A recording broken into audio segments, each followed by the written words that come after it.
ತಪ್ಪುಗಳನ್ನು ಮಾಡಿದ್ರೆ ಅಂತಹ ಸಮಯದಲ್ಲಿ ಪ್ರಾಯಶ್ಚಿತ್ತಗಳನ್ನೆಲ್ಲ ಮಾಡಿಕೊಳ್ಬೇಕು ಅಂತ ಹೇಳ್ತಾರೆ. ಅದು ಕೂರ್ಮ ಪುರಾಣದಲ್ಲೂ ಒಂದಿಷ್ಟು ಬರೋದಿದೆ. ಅದರಿಂದಾಗಿ ಅದನ್ನೆಲ್ಲ ಪ್ರಾಯಶ್ಚಿತ್ತಗಳು ಯಾವ್ಯಾವ ತಪ್ಪುಗಳಿಗೆ ಯಾವ್ಯಾವ ಪ್ರಾಯಶ್ಚಿತ್ತ ಇದೆ, ಆ ಪ್ರಾಯಶ್ಚಿತ್ತವನ್ನು ಇವತ್ತು ಇಂದಿನ ಕಾಲಕ್ಕೆ ನಮಗೆ ಮಾಡ್ಕೊಳ್ಳಿಕ್ಕೆ ಸಾಧ್ಯ ಆಗೋದಿಲ್ಲ ಎಷ್ಟೊಂದು ಅಂತಾದರೆ ಅಂತಹ ಸಂದರ್ಭದಲ್ಲಿ ಏನು ಮಾಡಬೇಕು, ಇಂತಹ ವಿಚಾರಗಳೆಲ್ಲವನ್ನು ಕೂಡ ನಾಳೆ ನೋಡಬಹುದು. ಇದರ ಜೊತೆಗೆ ಇನ್ನೊಂದನ್ನು ಅರಿಷ್ಟ ಸೂಚನೆಗಳನ್ನು ಹೇಳ್ತಾರೆ. ಅರಿಷ್ಟ ಸೂಚನೆ ಅಂತಂದ್ರೆ ನಾವು ಸಾಮಾನ್ಯವಾಗಿ ಕನ್ನಡದಲ್ಲಿ ಅಪಶಕುನ ಅಂತ ಹೇಳ್ತೀವಿ. ನಾವು ಕೆಟ್ಟ ಶಕುನ ಆಯಿತು, ಬೆಕ್ಕಡ್ಡ ಬಂತು ಏನೋ ಕೆಟ್ಟದಾಗತ್ತೆ, ಕಾಗೆ ಬಂದು ಮನೆ ಮುಂದೆ ಕೂಗ್ತಾ ಇದೆ ಏನೋ ಕೆಟ್ಟದಾಗತ್ತೆ, ಈ ಥರ ಒಂದು ದೇಶ ಭೇದೇನ ಬೇರೆ ಬೇರೆ ಥರ ಅನೇಕ ರೀತಿಯಾಗಿರುವಂತಹ ಅರಿಷ್ಟ ಸೂಚನೆಗಳನ್ನೆಲ್ಲವನ್ನು ಕೂಡ ನಾವು ಕೇಳಿರ್ತೀವಿ. ನಾವು ಶಾಸ್ತ್ರದಲ್ಲೇ ನಮ್ಮ ಆಯುಷ್ಯಕ್ಕೆ ಸಂಬಂಧಪಟ್ಟಂತಹ ಕೆಲವು ಅರಿಷ್ಟ ಸೂಚನೆಗಳನ್ನು ಹೇಳ್ತಾರೆ. ಕೆಲವು ಸೂಚನೆಗಳನ್ನು ಹೇಳಿ ಇಂತಿಂಥ ಸೂಚನೆಗಳು ಕಾಣಿಸ್ತು ಅಂತಂದರೆ ಮೃತ್ಯು ಇದೆ, ಹತ್ತಿರದಲ್ಲಿದೆ ಅಂತ ಅರ್ಥ ಅಂತ. ಇದನ್ನು ಶಾಸ್ತ್ರ ಹೇಳ್ತಾ ಇದೆಯಲ್ಲ, ಯಾಕೆ ಹೀಗೆ ಹೇಳಿ ಹೆದರಿಸ್ಬೇಕು? ಇದನ್ನಾರು ಹೇಳಿದಾಗ ನಾವು ಅದನ್ನೇ ನಮಗೂ ಹಂಗಾಗತ್ತಾ ಅನ್ನೋ ಪರೀಕ್ಷೆ ಮಾಡೋಕ್ಕೆ ಹೋಗೋಣ, ಇದ್ದಕ್ಕಿದ್ದಂಗೆ ಹಂಗೆ ಆಗ್ಬಿಡೋಣ. ಯಾಕೆ ಈ ಥರ ಶಾಸ್ತ್ರ ಗಾಬರಿ ಪಡಿಸ್ಬೇಕು? ಈಗಂತೂ ಮೆಡಿಕಲ್ ಇದರಲ್ಲಂತೂ ಯಾರೂ ಹಂಗೆ ಹೇಳೋದಿಲ್ಲ, ನಿನಗಿಂಥ ದೊಡ್ಡ ರೋಗ ಬಂದಿದೆ, ನೀನು ಇಷ್ಟೇ ದಿವಸ ಬದುಕ್ತೀಯ, ನೇರವಾಗಿ ಹಾಗೆ ಅವರಿಗೆ ಆಘಾತ ಆಗುವಂತೆ ಹೇಳೋದಿಲ್ಲ, ಹೇಳಬಾರದು ಅಂತ ಈಗಿರುವಂಥ ನಿಯಮ. ಯಾಕೆ ಅಂತಂದರೆ ವೈದ್ಯರ ದೃಷ್ಟಿಯಲ್ಲಿ ಅದು ಸರಿಯೇ. ಯಾಕೆ ಅಂದರೆ ಈಗ ಅವ್ನು ನೆಮ್ಮದಿಯಾಗಿರಬೇಕು, ಸಾಯೋ ತನಕನಾದರೂ ನೆಮ್ಮದಿಯಾಗಿರಬೇಕು, ಆತಂಕಕ್ಕೆ ಒಳಗಾಗಬಾರ್ದು ಅಂತ. ಆದರೆ ಶಾಸ್ತ್ರದ ದೃಷ್ಟಿ ಈ ಒಂದು ಜನ್ಮ ಮಾತ್ರ ಆಗಿರೋದಿಲ್ಲ, ಅನೇಕ ಜನ್ಮಗಳು ಅವನ ಆತ್ಮೋದ್ಧಾರ ಅನ್ನೋದು ಶಾಸ್ತ್ರದ ಗುರಿಯಾಗಿರುತ್ತೆ. ಹಾಗಾಗಿ ಅಂತಹ ಸಂದರ್ಭಗಳೇನಾದರೂ ಇದ್ದಲ್ಲಿ ಅಂತಹ ಅವಕಾಶವನ್ನು ಅವನು ಉಪಯೋಗಿಸಿಕೊಂಡು ಅಲ್ಪ ಕಾಲದಲ್ಲೇ ಎಷ್ಟು ಸಾಧ್ಯ ಆಗುತ್ತೋ ಅಷ್ಟು ಸಾಧನೆಯನ್ನು ಅವನು ಮಾಡಿಕೊಳ್ಳಿ ಅನ್ನೋ ಕಾರಣಕ್ಕಾಗಿ ಶಾಸ್ತ್ರಗಳು ಇಂಥದ್ದನ್ನು ನಿರೂಪಣೆ ಮಾಡುತ್ತೆ. ಇದು ಉಪನಿಷತ್ತುಗಳಲ್ಲೂ ಕೂಡ ಬೃಹದಾರಣ್ಯಕದಲ್ಲೆಲ್ಲ ಇಂತಹ ಅನಿಷ್ಟಗಳು ಬರುತ್ತೆ, ಅವಾಗ ಏನು ಪರಿಹಾರ ಮಾಡಿಕೊಳ್ಬೇಕು ಅನ್ನೋದೆಲ್ಲವನ್ನು ಕೂಡ ಅಲ್ಲಿ ತಿಳಿಸಿದ್ದಾರೆ. ಅದಕ್ಕೆ ಒಂದು 7-8 ಆ ಥರದ್ದನ್ನು ಆಯ್ಕೆ ಮಾಡಿ ಇಲ್ಲಿ ಹೇಳ್ತಾ ಹೋಗ್ತೀನಿ. ಏಕೆಂದರೆ ಹೆಚ್ಚು ಹೆದರಿಸಬಾರ್ದು ಅನ್ನೋ ಕಾರಣಕ್ಕೆ. ಕೆಲವೆಲ್ಲ ನೋಡಿದ್ರೆ ಆಮೇಲೆ ದಿನ ನಾವು ಪರೀಕ್ಷೆ ಮಾಡ್ಕೊಳ್ಳಿಕ್ಕೆ ಹೋಗಬಾರ್ದು ಅನ್ನೋಕ್ಕೆ ಅಂಥದ್ದನ್ನೆಲ್ಲ ಬಿಟ್ಟು ಕೆಲವನ್ನ ಮಾತ್ರ ಇಲ್ಲಿ ಹೇಳ್ತಾ ಹೋಗ್ತೀನಿ. ನಮಗೆ ಸೂರ್ಯನನ್ನು ನೋಡಿದಾಗ ಸೂರ್ಯನಲ್ಲಿ ಛಿದ್ರ ಏನಾದರೂ ಕಾಣಿಸಿದ್ರೆ, ಸೂರ್ಯನಲ್ಲಿ ತೂತು ಬಿದ್ದಿದ್ದು ಏನಾದರೂ ಕಾಣಿಸಿದ್ರೆ, ಅಥವಾ ನಮ್ಮ ನೆರಳು ಏನು ಬಿದ್ದಿರುತ್ತೆ ನೆರಳಿನಲ್ಲಿ ಅದು ಅರ್ಧ ಛಿದ್ರ ಆಗಿರುವಂತೆ ನೆರಳು ಕಾಣಿಸ್ತಾ ಇದೆ ಅಂದರೆ, ನೆರಳು ಛಿದ್ರವಾಗಿದ್ದರೆ, ಅಥವಾ ನೆರಳಲ್ಲಿ ತಲೆನೇ ಕಾಣಿಸದೇ ಇದ್ದರೆ, ಅಥವಾ ಕನ್ನಡಿಯಲ್ಲಿ ನೋಡಿಕೊಂಡಾಗ, ಅಥವಾ ನೀರಿನಲ್ಲಿ ನಮ್ಮ ಪ್ರತಿಬಿಂಬವನ್ನು ನೋಡಿಕೊಂಡಾಗ ಆಗ ತಲೆಯೇ ಕಾಣಿಸದೆ ಪ್ರತಿಬಿಂಬ ಕಾಣಿಸ್ತಾ ಇದೆ ಅಂತ ಆದರೆ ಇದೆಲ್ಲವೂ ಕೂಡ ಅರಿಷ್ಟ, ಮೃತ್ಯು ಹತ್ತಿರದಲ್ಲಿದೆ ಅನ್ನೋದಕ್ಕೆ ಸೂಚನೆ. ಇನ್ನು ಸ್ವಪ್ನದಲ್ಲೂ ಕೂಡ ಕಪ್ಪಾಗಿರುವಂತಹ ವ್ಯಕ್ತಿ, ಅವನ ಹಲ್ಲೂ ಕೂಡ ಪೂರ್ತಿ ಕಪ್ಪಾಗಿ ಇರುತ್ತೆ, ಕಪ್ಪಾದ ಹಲ್ಲಿನ ಮೈ ತುಂಬ ಕಪ್ಪು ಇರುವಂತಹ ವ್ಯಕ್ತಿ ಏನಾದರೂ ಕಾಣಿಸಿದ್ರೆ ಅಂಥ ಸಂದರ್ಭದಲ್ಲೂ ಕೂಡ ಅದು ಮರಣಕ್ಕೆ ಸೂಚಕ ಅಂತ ಹೇಳ್ತಾರೆ. ಇಂಥ ಸಂದರ್ಭದಲ್ಲಿ ಏನು ಮಾಡಬೇಕು ಅಂತ ಉಪನಿಷತ್ತು ಹೇಳುತ್ತೆ. ಅಂಥ ಸಂದರ್ಭದಲ್ಲಿ ಈ ಒಂದು ರಾತ್ರಿ ಸೂಕ್ತ ಅಂತ ಬರುತ್ತೆ, ರಾತ್ರಿ ಸೂಕ್ತ ಅದನ್ನು ಪಠಿಸಬೇಕು. ಎದಂತಿ ಹೆಚ್ಚು ದೂರಕ್ಕೆ ಅಂತ ಪವಮಾನ ಸೂಕ್ತದ ಕೊನೆ ಭಾಗದಲ್ಲಿ ಬರುತ್ತೆ, ಅದರಿಂದ ಹೋಮವನ್ನು ಮಾಡಿಸೋದು, ಈ ಥರ ಒಂದಿಷ್ಟು ಪ್ರಾಯಶ್ಚಿತ್ತಗಳನ್ನೆಲ್ಲ ಮಾಡ್ಕೊಳ್ಬೇಕು. ಇದ್ರ ಜೊತೆಗೆ ಈ ಪುರಾಣ, ವಾಯುಪುರಾಣ ಮತ್ತಷ್ಟು ಬೇರೆ ವಿಚಾರಗಳನ್ನು ಮಾಡೋದು, ಏನು ಮಾಡಬೇಕು ಅಂತ ಬೇರೆ ಹೇಳುತ್ತೆ. ಇಲ್ಲಿ ನೋಡಿ ಇನ್ನೊಂದಿಷ್ಟು ಈ ವಾಯುಪುರಾಣದಲ್ಲಿ ಕೆಲವೊಂದಿಷ್ಟು ಸೂಚನೆಗಳನ್ನು ಇಲ್ಲಿ ಹೇಳ್ತಾ ಹೋಗ್ತಾರೆ.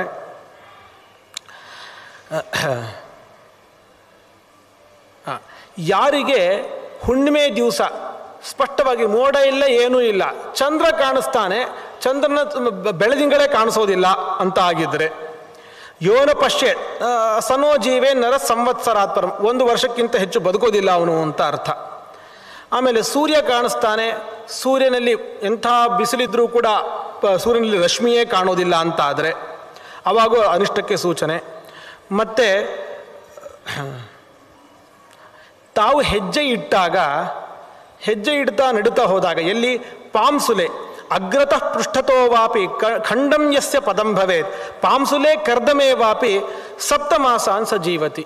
ನಾವು ಕೆಸರು ಅಥವಾ ಮರಳು ಇಂಥದ್ರ ಮೇಲೆ ನಮ್ಮ ಕಾಲನ್ನು ಇಟ್ಟಾಗ ಸ್ಪಷ್ಟವಾಗಿ ನಮ್ಮ ಕಾಲು ಮೂಡುತ್ತೆ.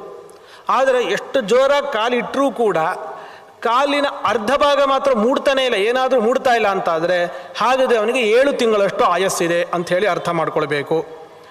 ಅನಭ್ರೇ ವಿದ್ಯುತಂ ಪಶ್ಯೇತ್, ಮೋಡನೇ ಇಲ್ಲ, ಸ್ವಚ್ಛ ಆಕಾಶ ಇದೆ, ಆದರೂ ಮಿಂಚು ಕಾಣಿಸ್ತಾ ಇದೆ ಅಂತಾದರೆ ಅದು ಇಲ್ಲಿ ದಕ್ಷಿಣ ದಿಕ್ಕಲ್ಲಿ ಕಾಣಿಸ್ಬೇಕು. ದಕ್ಷಿಣ ದಿಕ್ಕಲ್ಲಿ ಮೋಡಗಳೇ ಇಲ್ಲದೆ ಇದ್ರೂ ಕೂಡ ಮಿಂಚು ಕಾಣಿಸ್ತಾ ಇದೆ ಅಂತ ಆದರೆ, ಆಮೇಲೆ ಉದಕೇಂದ್ರ ಧನುರ್ವಾಪಿ, ಆ ನೀರಿನಲ್ಲಿ ಅವನಿಗೆ ಇಂದ್ರಧನುಸ್ಸು ಅಂತಂದರೆ ಕಾಮನ ಬಿಲ್ಲು ಕಾಣಿಸ್ತಾ ಇದೆ ಅಂತಾದರೆ, ಆಮೇಲೆ ಪ್ರತಿಬಿಂಬವೇ ಕಾಣಿಸ್ದೇ ಇದ್ದರೆ ಅಂಥವನಿಗೆ 1 ಮಾಸದಷ್ಟು ಅವನಿಗೆ ಆಯಸ್ ಇರುತ್ತೆ ಅಂತ ಹೇಳಿ ಅರ್ಥ.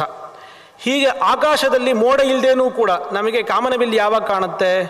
ಮೋಡದ ವಾತಾವರಣ ಇದ್ದಾಗ, ನೀರಿನ ಅಂಶವೂ ಇದ್ದಾಗ, ಸೂರ್ಯನ ಬೆಳಕು ನೀರಿನ ಮುಖಾಂತರ ಹೋದಾಗ ಆಗ ನಮಗೆ ಕಾಮನ ಬಿಲ್ಲು ಕಾಣುತ್ತೆ.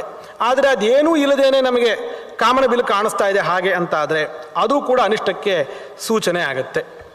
ಇನ್ನು ಕನಸಿನಲ್ಲಿ ಕಪ್ಪಾಗಿರುವಂತಹ ಒಬ್ಬ ಸ್ತ್ರೀ ಕಪ್ಪು ಬಟ್ಟೆಯನ್ನು ಉಟ್ಕೊಂಡು ಹಾಡು ಹೇಳ್ತಾ ನಮ್ಮ ಕೈ ಹಿಡಿದು ದಕ್ಷಿಣ ದಿಕ್ಕು ಕರ್ಕೊಂಡು ಹೋಗ್ತಾಳೆ ಅಂತಾದರೆ ಅದು ಅರಿಷ್ಟ ಸೂಚನೆ ಅಂತ ಹೇಳಿ ಹೀಗೆ ಅನೇಕ ಅರಿಷ್ಟ ಸೂಚನೆಗಳೆಲ್ಲವನ್ನೂ ಕೂಡ ಇಲ್ಲಿ ಹೇಳ್ತಾ ಹೋಗ್ತಾರೆ. ರಾಮಾಯಣದಲ್ಲಿ ಭರತನಿಗೆ ಇಂಥ ಒಂದು ಕನಸು ಬಿದ್ದಿತ್ತು ಅಂತ ಹೇಳಿ ಹೇಳ್ತಾರೆ. ಅವನು ರಾಮದೇವರನ್ನು ಕಾಡಿಗೆ ಕಳಿಸೋ ಸಂದರ್ಭದಲ್ಲಿ ಭರತ ಶತ್ರುಘ್ನ ಅಲ್ಲಿ ಇರೋದೇ ಇಲ್ಲ. ಅವರು ತಮ್ಮ ಸೋದರ ಮಾವನ ಮನೆಗೆ ಹೋಗ್ಬಿಟ್ಟಿರ್ತಾರೆ ಅವರು. ಅಲ್ಲಿ ಆಮೇಲೆ ದಶರಥ ಸತ್ತ ಮೇಲೆ ಸುದ್ದಿ ಗೊತ್ತಾಗುತ್ತೆ, ಆಮೇಲೆ ಬರೋದು. ದಶರಥ ಯಾವ ರಾತ್ರಿ ಸಾಯ್ತಾನೋ ಅವತ್ತು ಅವನಿಗೆ ಕನಸು ಬಿದ್ದಿರುತ್ತೆ. ಕನಸಿನಲ್ಲಿ ದಶರಥ ಕಪ್ಪು ಬಟ್ಟೆ ಉಟ್ಕೊಂಡು ಮೈಯೆಲ್ಲ ಎಣ್ಣೆ ಹಚ್ಚಿಕೊಂಡು ದಕ್ಷಿಣ ದಿಕ್ಕಿಗೆ ಮುಖ ಮಾಡಿ ಹೋಗ್ತಾ ಇರುವಂತೆ ಅವನಿಗೆ ಕನಸು ಬಿದ್ದಿರುತ್ತೆ. ಅವಾಗ ಅವನು ಹೇಳ್ಕೊಳ್ತಾನೆ, ನನಗೆ ಚಿಂತೆ ಆಗ್ತಾ ಇದೆ ಅಂತ ಹೇಳಿ ಹೇಳ್ಕೊಂಡಿರ್ತಾನೆ. ಹೀಗೆ ಇಂತಹ ಕೆಲವು ಇದನ್ನು ಮಾತ್ರ ನಾವು ಸೂಚನೆಗಳು ಅಂತ ಹೇಳಿ ಭಾವಿಸಬೇಕು. ಇಂತಹ ಅರಿಷ್ಟ ಸೂಚನೆಗಳಾದಾಗ ನಾವು ಏನು ಮಾಡಬೇಕು? ಅವಾಗ ಹೇಳ್ತಾರೆ, ಇನ್ನು ಜೀವನ ಮುಗಿತಾ ಬಂತು ಅಂತ ಅನ್ನೋದು ತೀರ್ಮಾನ ಇದ್ದಾಗ ಸಿಕ್ಕಂತಹ ಅಲ್ಪ ಸಮಯವನ್ನು ಸಾರ್ಥಕ ಮಾಡಿಕೊಳ್ಬೇಕು. ಖಟ್ವಾಂಗ ಮಹಾರಾಜ, ಪರೀಕ್ಷಿತ್ ಮಹಾರಾಜ, ಇಂತಹ ಬೇಕಾದಷ್ಟು ಉದಾಹರಣೆಗಳು ಸಿಗುತ್ತೆ. ಪರೀಕ್ಷಿತನಿಗೆ ಇನ್ನು 7 ದಿನ ನಾನು ಬದುಕಿರೋದು ಅಂತ ಗೊತ್ತಾಗೋಯ್ತು. ಗೊತ್ತಾದಾಗ ಅವನೇನು ಮಾಡ್ದ? ಹೋಗಿ ಪ್ರಾಯೋಪವೇಶಕ್ಕೆ ಕೂತ, ಶುಕಾಚಾರ್ಯರಿಂದ ತತ್ವೋಪದೇಶವನ್ನು ಪಡೆದುಕೊಂಡ, ಭಗವಂತನ ಧ್ಯಾನವನ್ನು ಮಾಡಿ ಸದ್ಗತಿಯನ್ನು ಪಡೆದುಕೊಂಡ. ಇವನಿಗೆ 7 ದಿನ ಅವಕಾಶ ಸಿಕ್ಕಿತ್ತು. ಖಟ್ವಾಂಗ ಅಂತ ಮಹಾರಾಜ, ಖಟ್ವಾಂಗ ಮಹಾರಾಜ ದೇವತೆಗಳ ಪರವಾಗಿ ಯುದ್ಧ ಮಾಡಲಿಕ್ಕೆ ಹೋಗಿದ್ದ. ದೇವತೆಗಳ ಪರವಾಗಿ ಯುದ್ಧ ಮಾಡಿ ಎಲ್ಲ ಯುದ್ಧ ಮುಗಿಸಿಕೊಂಡು ವಾಪಸ್ಸು ಭೂಲೋಕಕ್ಕೆ ಬರೋ ಹೊತ್ತಿಗೆ ದೇವಲೋಕದ ಸಮಯದಲ್ಲಿ ಎಲ್ಲ ಕಳೆದು ಬಿಟ್ಟಿರುತ್ತೆಲ್ಲವೂ. ಇಲ್ಲಿ ಯಾರೂ ಇರೋದೇ ಇಲ್ಲ, ಅವನ ಕುಟುಂಬದವರು, ಅವನ ವಂಶದವರು ಯಾರೂ ಇರೋದೇ ಇಲ್ಲ. ಆಗ ದೇವತೆಗಳೆಲ್ಲ, ನಮಗೋಸ್ಕರವಾಗಿ ನೀನು ಯುದ್ಧಕ್ಕೆ ಬಂದೆ, ನಿನಗೇನಾದರೂ ವರ ಬೇಕಿದ್ದರೆ ಕೇಳು, ವಾಪಸ್ಸು ನಿನಗೆ ರಾಜ್ಯ ಸಂಪತ್ತು ಬೇಕಾದರೆ ಕೇಳು ಅಂತ ಹೇಳಿದಾಗ, ಅದೆಲ್ಲ ಬೇಡ, ನನಗೆ ಒಂದು ಕುತೂಹಲ ಇದೆ, ನನ್ನ ಆಯಸ್ಸು ಇನ್ನು ಎಷ್ಟಿದೆ ಅಂತ ತಿಳ್ಕೊಳ್ಬೇಕು ಅಂತ ಕೇಳಿದಾಗ ಆಗ ದೇವತೆಗಳು ಹೇಳ್ತಾರೆ, ಇನ್ನು 1 ಮುಹೂರ್ತ ಮಾತ್ರ ನಿನ್ನ ಆಯಸ್ಸಿರೋದು, 48 ನಿಮಿಷ, ಇಷ್ಟೇ ನಿನ್ನ ಆಯಸ್ಸಿರೋದು ಅಂತ ಹೇಳಿದಾಗ ಅಷ್ಟೇ ಸಮಯವನ್ನು ಸಾರ್ಥಕವನ್ನಾಗಿ ಮಾಡಿಕೊಳ್ತಾನೆ. ಏಕಾಂತವಾದ ಒಂದು ಪ್ರದೇಶಕ್ಕೆ ಹೋಗಿ ಕೂತ್ಕೊಳ್ತಾನೆ, ಭಗವಂತನ ಚಿಂತನೆಯನ್ನು ಮಾಡ್ತಾನೆ, ಚಿಂತನೆಯನ್ನು ಮಾಡಿ ಸದ್ಗತಿಯನ್ನು ಪಡಿತಾನೆ. ಹಾಗಾಗಿ ಇಂತಹ ಸೂಚನೆಗಳನ್ನು ಶಾಸ್ತ್ರ ಯಾಕೆ ಹೇಳುತ್ತೆ ಅಂತಂದರೆ, ಸೂಚನೆಗಳು ನಮಗೆ ಸಿಕ್ಕಲ್ಲಿ ಇದ್ದಂತಹ ಅಲ್ಪ ಸಮಯವನ್ನು ಸಾರ್ಥಕವನ್ನಾಗಿ ಮಾಡಿಕೊಳ್ಬೇಕು ಅಂತ ಹೇಳಿ ಹೇಳ್ತಾರೆ. ಅರಿಷ್ಟ ಸೂಚಿತೇ ದೇಹೆ ತಸ್ಮಿನ್ ಕಾಲೇ ಉಪಾಗತೆ ತ್ಯಕ್ತ್ವಾ ಭಯ ವಿಷಾದಂಚ ಉದ್ಗಚ್ಚೇದ್ ಬುದ್ಧಿಮಾನ್ ನರಃ. ಅಂತಹ ಸೂಚನೆಗಳು ಸಿಕ್ತು ಅಂತಾದರೆ ತ್ಯಕ್ತ್ವಾ ಭಯ ವಿಷಾದಂಚ, ಭಯಪಡ್ತಾ ಕೂತ್ಕೊಳ್ಬಾರ್ದು, ಅಳ್ತಾ ಕೂತ್ಕೊಳ್ಬಾರ್ದು. ಉದ್ಗಚ್ಚೇದ್, ಅಲ್ಲಿಂದ ಹೊರಡಬೇಕು. ಪ್ರಾಚೀಂ ವಾ ಯದಿವಾ ಉದೀಚಿಂ ದಿಶಂ ನಿಷ್ಕ್ರಮ್ಯ ವೈಶುಚಿ, ಪೂರ್ವ ದಿಕ್ಕಿಗೋ ಅಥವಾ ಉತ್ತರ ದಿಕ್ಕಿಗೋ ಹೋಗಬೇಕು. ಹೋಗಿ ಏಕಾಂತವಾಗಿರುವಂತಹ ಒಂದು ಸ್ಥಳವನ್ನು ಆಯ್ಕೆ ಮಾಡಿಕೊಳ್ಬೇಕು. ಜನಗಳ ಗಲಾಟೆ ಇರಬಾರ್ದು. ಅಂತಹ ಸ್ಥಳದಲ್ಲಿ ಒಂದು ಸೂಕ್ತವಾದ ಆಸನದ ವ್ಯವಸ್ಥೆಯನ್ನು ಮಾಡಿಕೊಂಡು ಭಗವಂತನ ಧ್ಯಾನವನ್ನು ಮಾಡಲಿಕ್ಕೆ ಶುರು ಮಾಡಬೇಕು. ಎಷ್ಟು ಸಾಧ್ಯವೋ ಅಷ್ಟು ಭಗವಂತನ ಧ್ಯಾನ ಮಾಡ್ತಾ ಮಾಡ್ತಾ ಸಮಯವನ್ನು ಕಳೆದು ತಾನು ದೇಹವನ್ನು ತ್ಯಾಗ ಮಾಡಬೇಕು ಅಂಥೇಳಿ ಈ ರೀತಿಯಾಗಿ ಹೇಳ್ತಾರೆ.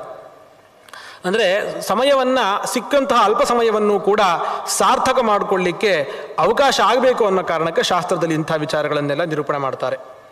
ಇಷ್ಟೆಲ್ಲವನ್ನು ನಿರೂಪಣೆ ಮಾಡಿದ ಮೇಲೆ ಮುಂದೆ ಪ್ರಣವದ ಅಭಿವ್ಯಕ್ತಿಯನ್ನು ಕೆಲವು ಶ್ಲೋಕಗಳಲ್ಲಿ ಮುಂದಿನ ಅಧ್ಯಾಯದಲ್ಲಿ ಒಂದಿಷ್ಟು ವಿಚಾರಗಳನ್ನು ಹೇಳ್ತಾ ಹೋಗ್ತಾರೆ. ಈ ಪ್ರಣವ ಅನ್ನೋದು ಬಹಳ ಮಹತ್ವವುಳ್ಳದ್ದು. ಪ್ರಣವವೇ ಸಕಲ ಶಾಸ್ತ್ರಗಳಿಗೂ ಕೂಡ ಮೂಲ ಆಗಿರುವಂಥದ್ದು.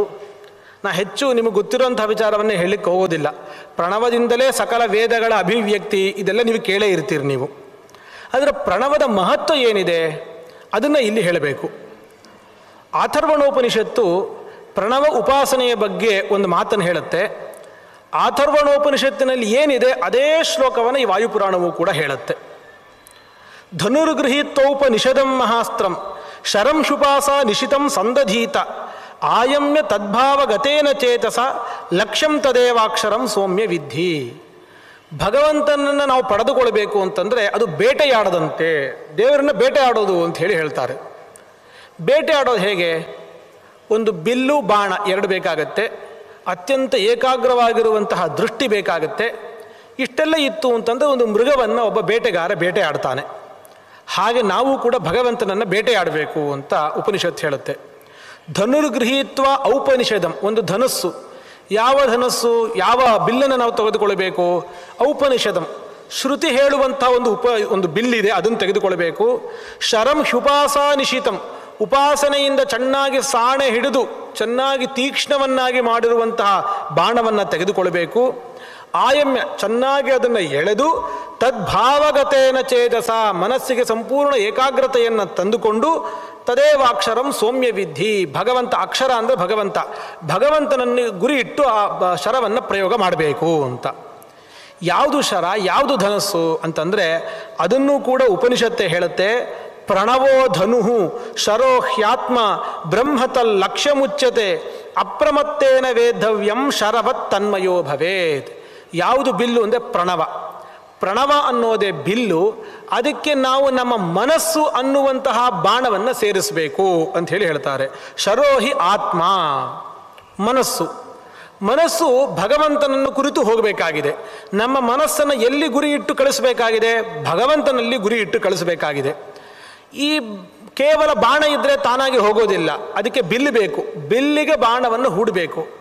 ಬಿಲ್ಲು ಯಾವುದು ಅಂತಂದರೆ ಅದೇ ಪ್ರಣವ. ಪ್ರಣವ ಅಂದರೆ ಓಂ. ಈ ಓಂಕಾರದ ಅರ್ಥ ಏನು ಅಂತಂದರೆ ಭಗವಂತನೇ ಓಂಕಾರದಿಂದ ವಾಚ್ಯನಾಗಿರುವಂಥವನು, ಗುಣ ಪರಿಪೂರ್ಣ ಅಂಥೇಳಿ ಆ ಓಂಕಾರಕ್ಕೆ ಅರ್ಥ. ಅದು ಹೇಗೆ ಅಂಥೇಳಿ ವ್ಯಾಕರಣಶಾಸ್ತ್ರ ರೀತಿಯ ಎಲ್ಲ ಶಾಸ್ತ್ರದಲ್ಲಿ ನಿರೂಪಣೆ ಮಾಡಿ ತೋರಿಸಿದ್ದಾರೆ ಅದನ್ನು. ಒಟ್ಟು ಓಂ ಅನ್ನೋದಕ್ಕೆ ಗುಣ ಪರಿಪೂರ್ಣ ಅಂಥೇಳಿ ಅರ್ಥ. ಹಾಗಾದರೆ ಮನಸ್ಸನ್ನುವಂತಹ ಬಾಣವನ್ನು ಪ್ರಣವ ಅನ್ನುವಂತಹ ಬಿಲ್ಲಿಗೆ ಯೋಜಿಸಬೇಕು ಅಂತ ಅರ್ಥ ಏನು? ಮನಸ್ಸಿನಿಂದ ಭಗವಂತನ ಗುಣ ಪರಿಪೂರ್ಣತ್ವವನ್ನು ಚಿಂತನೆ ಮಾಡಬೇಕು ಅಂಥೇಳಿ ಅರ್ಥ.